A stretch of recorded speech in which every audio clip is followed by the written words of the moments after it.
Greetings, my dear viewer. This is a channel about marital infidelity and about the consequences if one spouse starts to cheat on the other.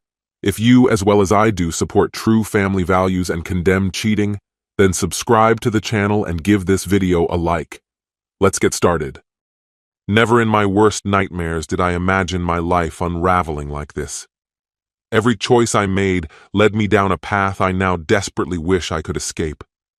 At 48, a dedicated wife and mother of 3, I should have known better. How could I deceive myself into thinking my betrayal wouldn't shatter everything? Yet, here I stand amidst the wreckage. I was unfaithful, and my husband discovered the truth. The devastation I caused him was profound, but his reaction surpassed anything I could have foreseen. My name is Zoe Anderson. Nathan and I married shortly after college, and together we built a life filled with love and family. Our youngest, Michael, is in his second year at Florida State University. His older brother, Jeremy, graduated from Duke with a degree in computer science and secured a job in a thriving software company in California. Our daughter, Linda, married last year and settled in New York, where her husband found success on Wall Street.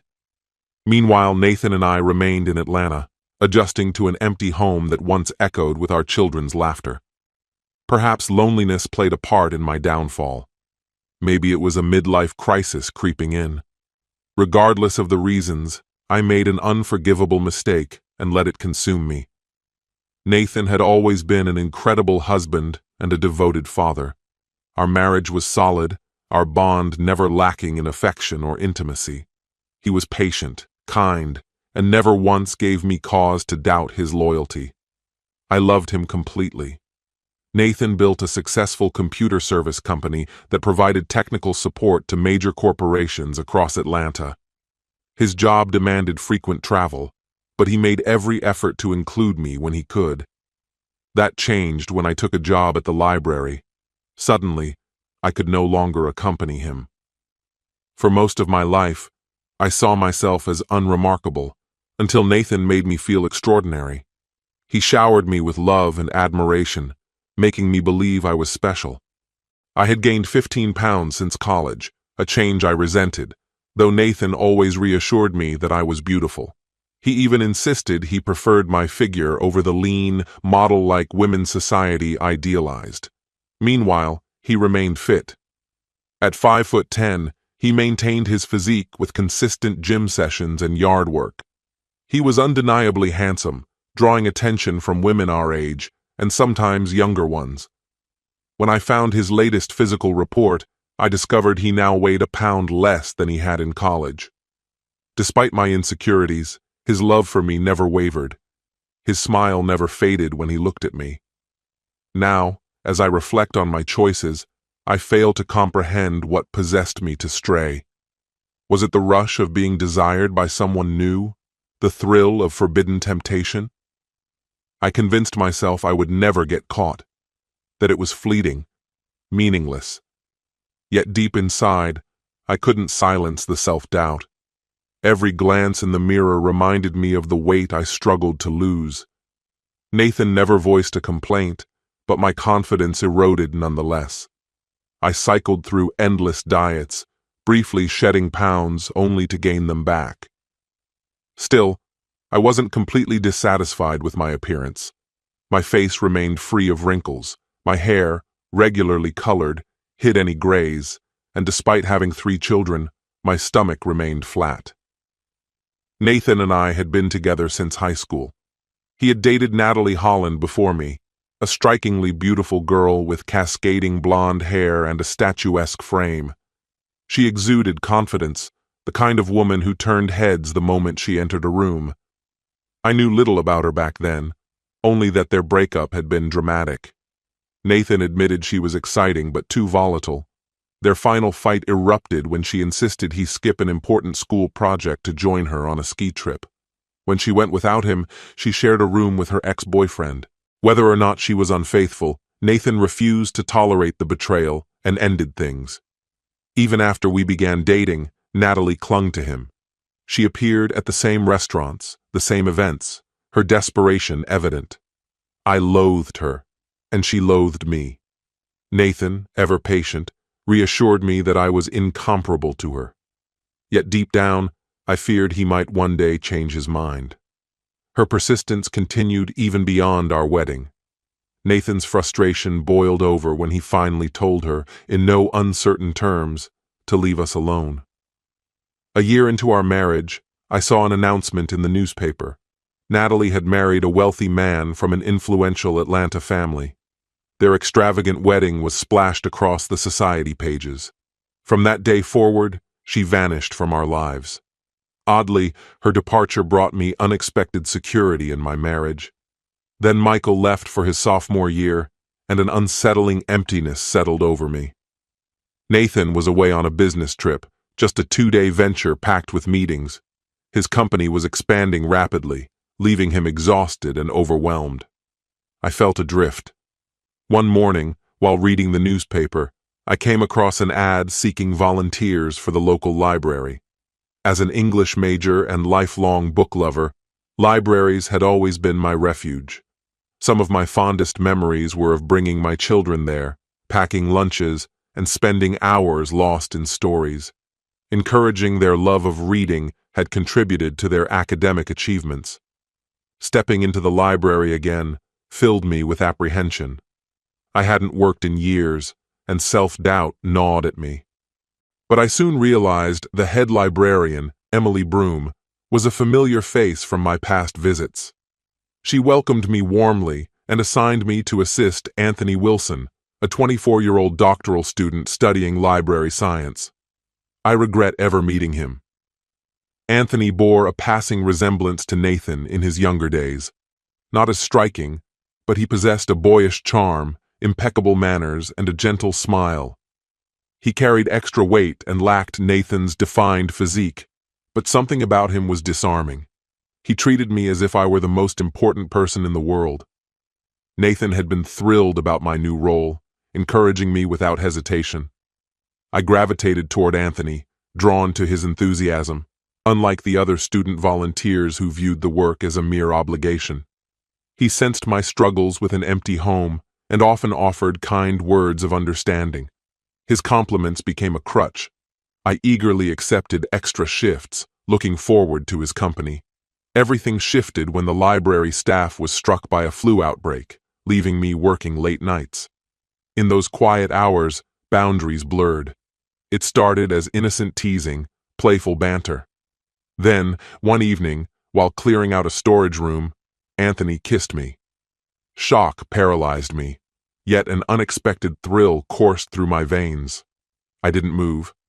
And then, he kissed me again. This time, I responded. For those fleeting moments, I allowed myself to be lost in the rush, surrendering to the reckless intoxication of the forbidden, until reality returned, forcing us apart. I wish I could undo it all, but I can't. A storm of emotions consumed me, an intoxicating mix of excitement and shame. As our late shifts stretched on, stolen moments in the locker room became a dangerous habit. What started as innocent touches and whispered confessions soon escalated into something far more reckless. One night, as the tension between us boiled over, he unbuttoned my blouse, slid my bra away, and left me trembling in the grip of desire and guilt. Days later, his hands grew bolder, slipping beneath my skirt, brushing against my skin in ways that made my heart pound. It was exhilarating. It was forbidden. And I wanted more. But there was nowhere for us to go. His shared apartment made privacy impossible. Then, an audacious thought took root. In a week, my husband Nathan would leave on a business trip. The idea of inviting Anthony into my home seemed unthinkable, yet the temptation proved stronger than my conscience. That reckless choice changed everything. When the night arrived, I led Anthony into the guest room. The bed I shared with Nathan felt sacred, and using another room somehow lessened my guilt. At least, that's what I told myself. Looking back, I see the absurdity of that justification, how I sacrificed everything for a fleeting rush. Our first time together was not the passionate encounter I had envisioned. Anthony was inexperienced, and my nerves made everything feel awkward. The only prudent decision I made that night was insisting he use protection. I had long assumed my chances of pregnancy were over, but I wasn't willing to risk it. Nathan had undergone a vasectomy after our son Michael was born. Though the experience itself was clumsy, there was an undeniable thrill in our betrayal. Once it was over, Anthony dressed quickly and left, but something had changed within me. When Nathan returned from his trip, an unfamiliar hunger surged inside me. The encounter with Anthony had stirred something dormant, and the moment Nathan walked through the door, I threw myself at him. He responded with warmth, his love as steady as ever, oblivious to the darkness I had invited into our lives. I loved Nathan, deeply, truly. Yet I had betrayed him. My mind twisted reality to justify my actions, convincing me that the affair had reignited my devotion to my husband. It was a lie I desperately clung to. For the next 3 months, whenever Nathan traveled, I invited Anthony back.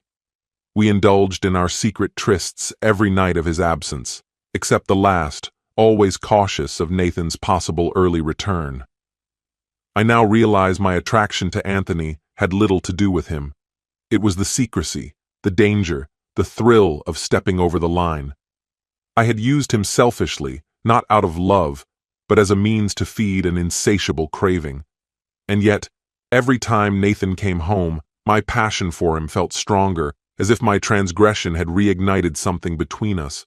But everything fell apart on a quiet Tuesday afternoon. Nathan was supposed to be away until Wednesday, and I had already decided this would be the last time. The excitement had faded, and the weight of guilt was suffocating. That afternoon, I led Anthony into the guest room one final time. Afterward, as we lay side by side, I found my voice, steady but resolute. "Anthony, this has to end. I can't keep doing this." His expression crumpled. "Why?" he asked, his voice a mere whisper. Tears shimmered in his eyes. "I love you," he confessed, and the words sent a shiver through me. He meant them, but I knew the truth. "No, Anthony," I said gently, cupping his face in my hands. "This isn't love, it's infatuation. I'm old enough to be your mother. Sooner or later you'll move on, and I wouldn't blame you. It's best we stop now." He wanted to argue, but I pressed a finger to his lips. "Please," I murmured. "Let's get dressed and say goodbye. I hope we can still be friends." He sat there in stunned silence, his desire still apparent. But I had made my decision. And then, the nightmare unfolded. A knock at the door. The handle turned. Nathan stood in the doorway, his face a mask of agony. "Zoe," he said, his voice hollow, his eyes brimming with devastation. "When you're finished, we need to talk." Panic seized me. The words that tumbled from my lips were absurd in their desperation. "Nathan, this isn't what it looks like." Anthony paled. Scrambling for his clothes, he bolted, barely managing to pull his pants up as he fled through the front door. I remained, frozen in disgrace. Slowly, I gathered myself and walked to where Nathan sat at the dining table. His face betrayed no emotion, but his reddened eyes spoke volumes. I had broken him. Then I saw them. Scattered across the table were photographs, images of Anthony and me, taken from above. A horrifying realization struck me. Months ago, Nathan had worked on the guest room's overhead lights. That must have been when he installed a camera. My voice shattered as I sobbed. "Nathan, please, I love you more than anything." His reply was ice. "You have a funny way of showing it." The pain in his voice cut deeper than I thought possible. "Why?" he finally asked, his gaze unwavering. I struggled to find an answer. Why had I done this? I had never truly examined my reasons until that moment. And then, with sickening clarity, I understood. I was just another aging woman chasing an illusion, desperate to prove I was still desirable. A midlife crisis, a pathetic, reckless impulse. Nathan's voice trembled with sorrow. "Why, Zoe, after all these years?" Tears blurred my vision.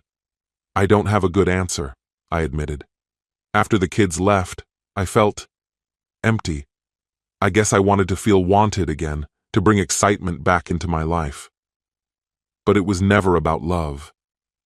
I have always loved you. Can you ever forgive me? I broke down completely. Nathan watched, his own tears slipping silently down his face.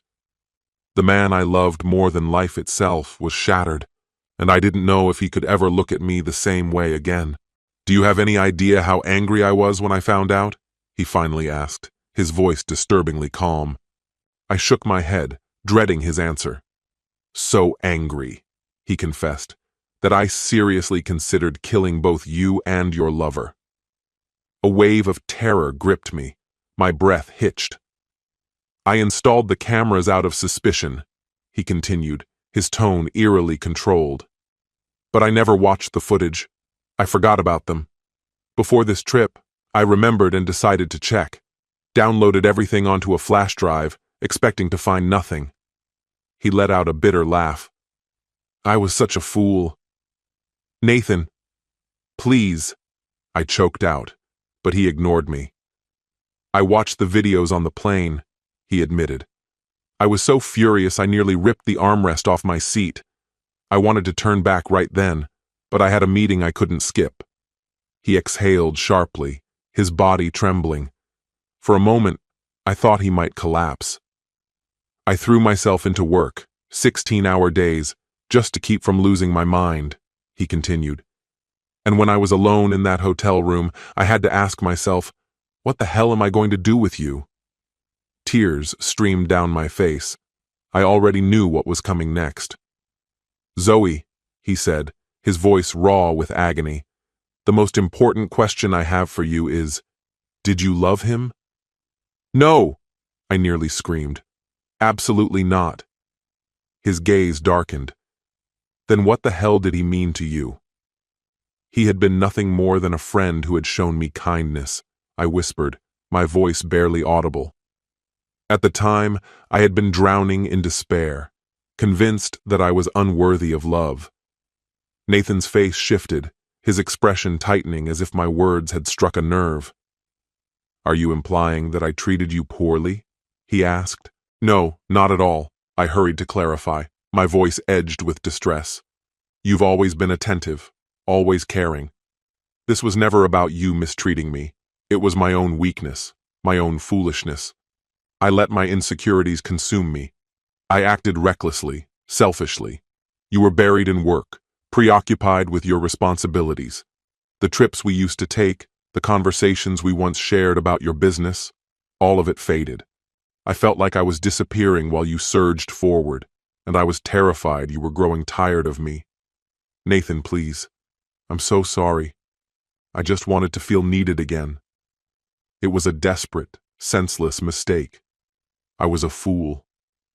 Nathan's complexion paled as he turned toward the window, his silence suffocating. Moments passed before he finally faced me again, sorrow etched into every feature. My stomach churned at the sight. I need time, he said, pushing back his chair and rising to his feet.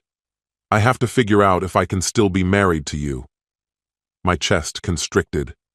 Where are you going? I asked, my voice thick with desperation. The lake house. When will you be back? I dreaded the answer before he even spoke. When I know what I want to do. Without another word, he strode to the door and left, shutting it firmly behind him. The days that followed were nothing short of torture. The uncertainty of whether Nathan, my husband, my heart, would ever return was unbearable. I sought distraction wherever I could, first by resigning from my volunteer work at the library, then by immersing myself in a deep, relentless cleaning spree. Every room, every neglected corner of the house became my fixation. The attic and basement, long untouched, were methodically purged, years of forgotten belongings discarded in box after box at the curb. On the third day, I left to buy groceries. When I returned, my breath hitched. Nathan's car was in the driveway. A flicker of hope ignited, only to be swiftly extinguished by a flood of dread. Was he here to end things? My hands trembled as I sat in the car, unwilling to face what awaited me inside. Finally, I forced myself to move, carrying the groceries into the kitchen. My heart plummeted at the sight before me. Nathan sat at the dining table, scattered before him the undeniable evidence of my betrayal. My vision blurred with tears. This was it. The end. Tentatively, I took a seat, bracing for the words that would shatter my world. Nathan exhaled heavily, lifting his gaze to meet mine. "There are things I still don't understand," he admitted. "I was certain I would divorce you. But then I thought about our children, what this would do to them. And I realized I've been so absorbed in work that I neglected our marriage. But that doesn't justify what you did." I opened my mouth to speak, to tell him how deeply I regretted everything, but he raised a hand, silencing me. "You should have come to me. You should have told me how you felt," he said, his voice breaking as tears streamed down his face. "We could have fixed this together. But instead, you chose to betray me." I couldn't hold back my own sobs any longer. The pain in his eyes was unbearable. "You felt invisible, so you turned to another man for validation," he said, his tone hollow. "It made you feel young, alive. Was it worth it?" He shook his head, his gaze distant. "You claim he meant nothing, that I am the only one you love. But this pain, it feels like death." His stare drifted to the window before returning to me, now cold, unreadable. Betrayal like this breaks a person. And while both men and women suffer from it, I think it's different for a man. A mother never questions her bond with her children. But a father must trust blindly that they are his. My pulse pounded. "Nathan, I understand why you feel this way. But if you're going to have the children take a DNA test, please don't tell them why. It would destroy them. And me." His jaw clenched. "Do you really think I would hurt them? No matter what the results say, they are mine. I'll tell them it's for genealogical research, but don't mistake my restraint for forgiveness." A crushing weight of shame bore down on me. "Once you have the results, will you still leave me?" His gaze swept over the room, lost in thought. "I was ready to file for divorce," he admitted. "But now, I don't know." A suffocating silence stretched between us before he finally spoke again, his voice quieter but resolute. "You sought excitement, a thrill. Shouldn't I be entitled to the same? Shouldn't I know what it feels like to be wanted?" A sharp knot twisted in my stomach. "What are you saying? You had a lover for 3 months. I think it's only fair that I have the same opportunity." "No!" I cried, shaking my head. "That's not the answer. Then there's no salvaging this marriage." He reached into his briefcase and slid divorce papers across the table. "We'll divide everything fairly, except for my business. You can keep the house, or we sell it and split the profit. If you refuse, I'll take this to court, and I won't hesitate to show these pictures." My vision blurred with tears. "I don't want a divorce," I whispered. "You can have your affair." He leaned in, his eyes unreadable. "I've done the math. You were with him at least 15 times. I'll match that, and 5 more, for the lies. 20 times. That's my price for staying." Agony and shame crashed over me, but I had no choice.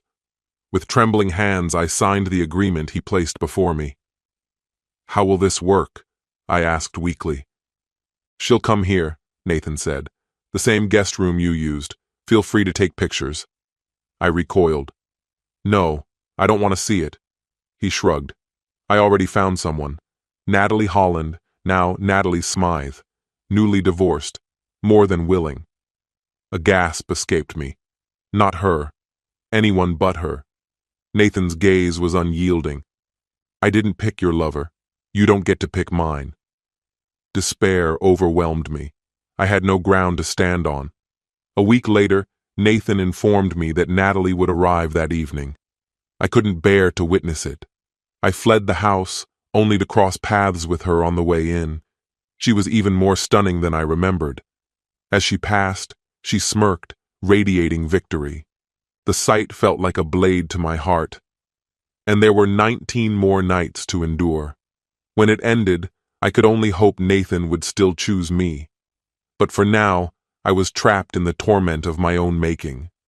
My friend, and this is the end of the story. If you liked this story, then put your royal like and subscribe to the channel. May the force be with you.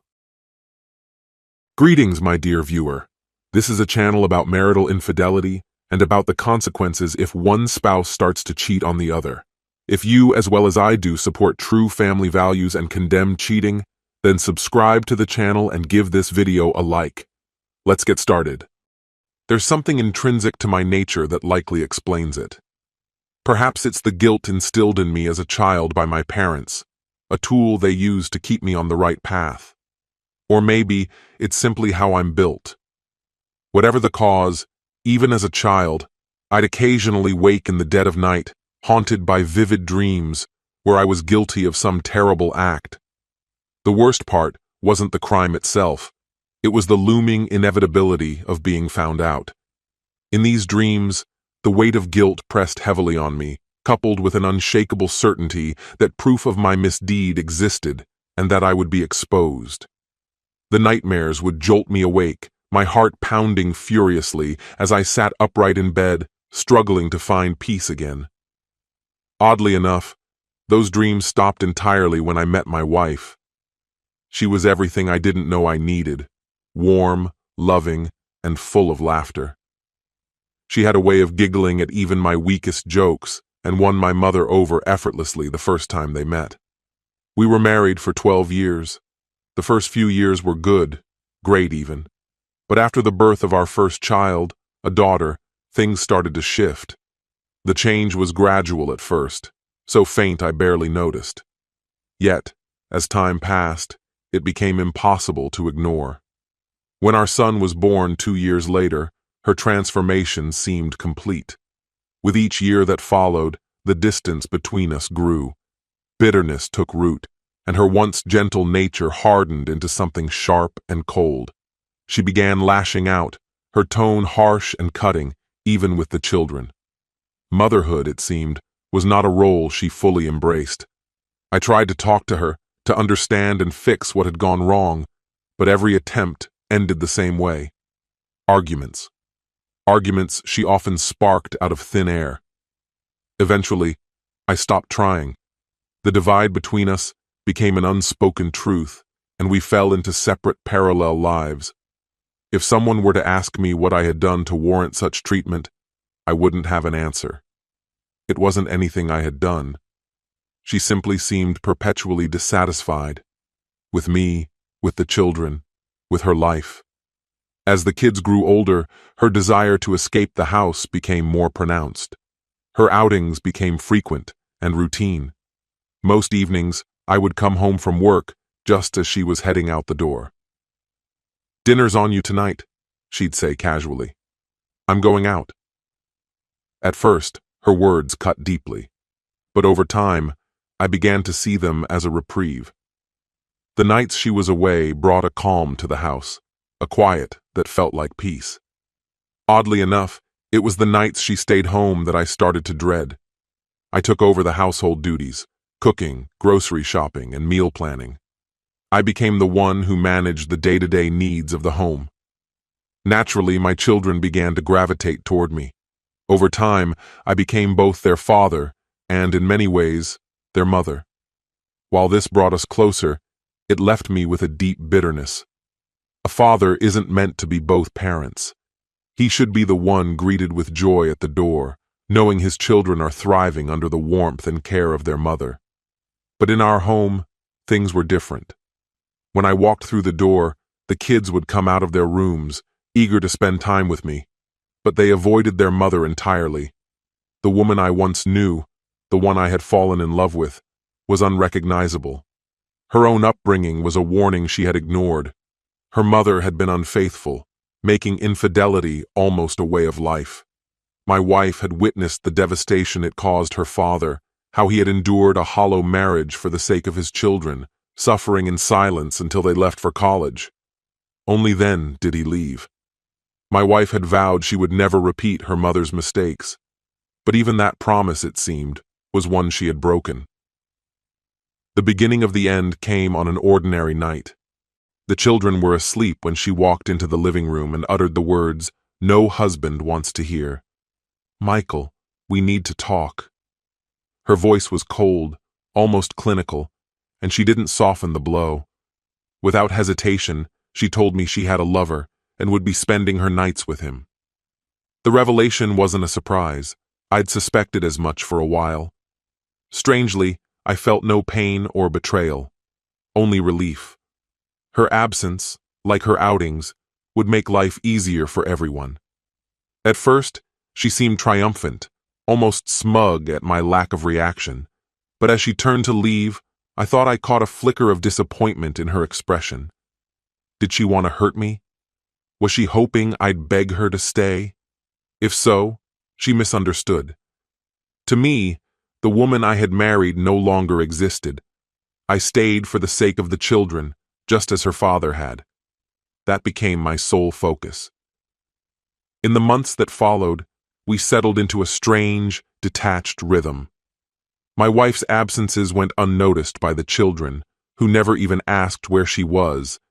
It was as if they, too, felt the relief of her departure. Spring arrived, and with it, the usual chores of the season. One Saturday, the kids and I spent the day cleaning every inch of the house, dusting, polishing, and airing it out. Without her presence, the house felt lighter. That evening, we celebrated our efforts with burgers and root beer floats. The weeks that followed were busy. I tackled home improvement projects, repainting, fixing shutters, and repairing parts of the house that had been neglected. My children helped where they could, and together, we turned the house into a home for the three of us. Some tasks, however, were beyond me. Every spring, I hired professionals to handle the septic tank, a dirty but necessary job. One Friday evening, with the kids staying at their grandparents' house, I returned home with takeout, expecting solitude. Instead, I found my wife sitting in the living room with her latest lover. They were drinking my best scotch, laughing as though they owned the place. She announced that her new partner would be staying the weekend, sleeping in our bed. With a smirk, she suggested I could watch if I wanted, laughing at her own cruel joke. Her lover, emboldened by her audacity, took my dinner and slapped me as he walked past to head upstairs. That slap shattered something inside me. As their mocking laughter echoed through the house, I began to prepare. The garage held everything I needed: plastic sheets, old rags, and tools. Quietly, methodically, I planned my next move. That night, as they reveled in their cruelty, I reached the breaking point. I tore through the soil, exposing the septic tank below. The clock had already ticked well past midnight when round 3 commenced. Their obnoxiously exaggerated moans masked the sounds of my movements perfectly. Grasping the bat that leaned by the doorway, I tested a few overhead swings, ensuring I wouldn't strike the ceiling by mistake. Satisfied with the motion, I ascended the stairs and proceeded down the hallway toward her bedroom.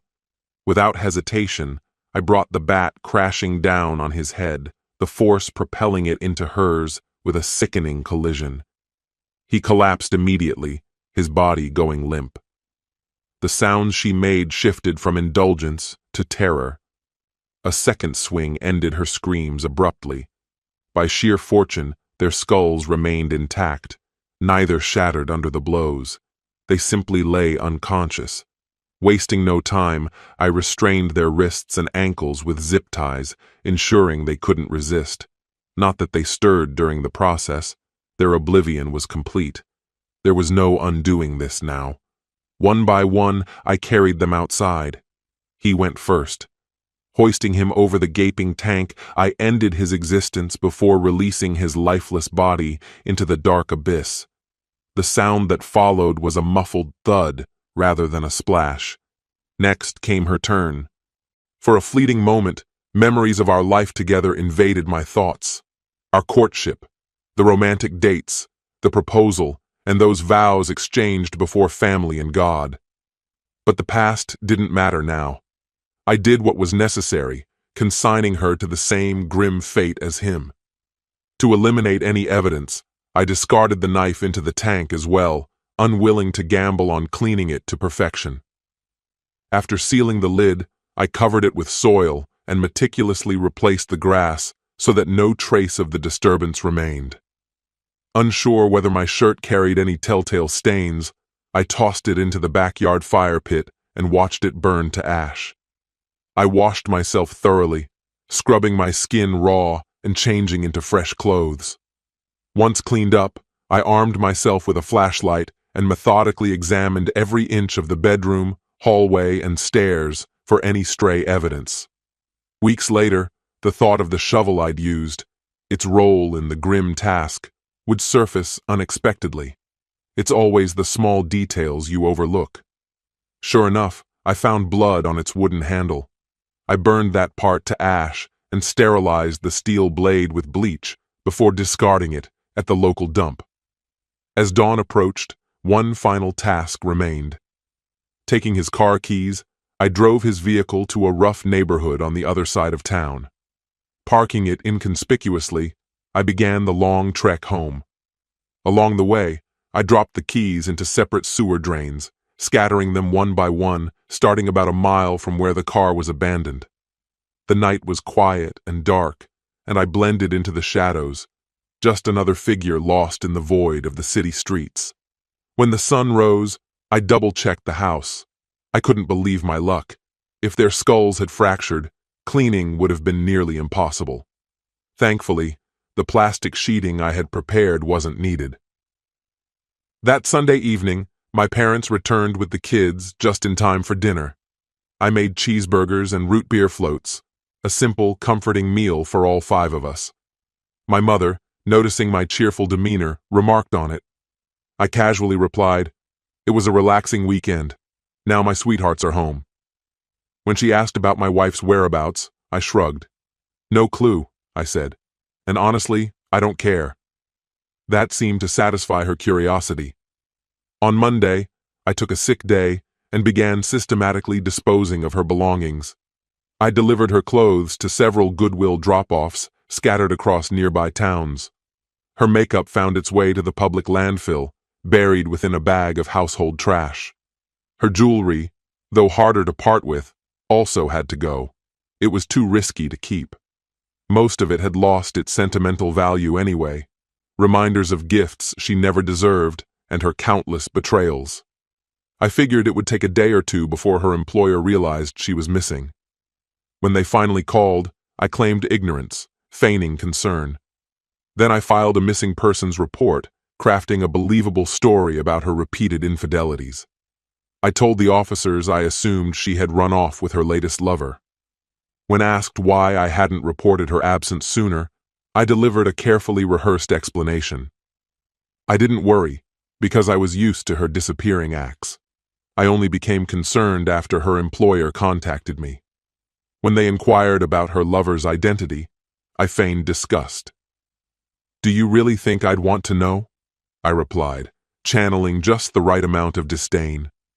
I painted myself as a patient father who had made peace with her double life long ago, focusing instead on raising my children. I even claimed I'd planned to divorce her once they were older. The detectives seemed satisfied with my account.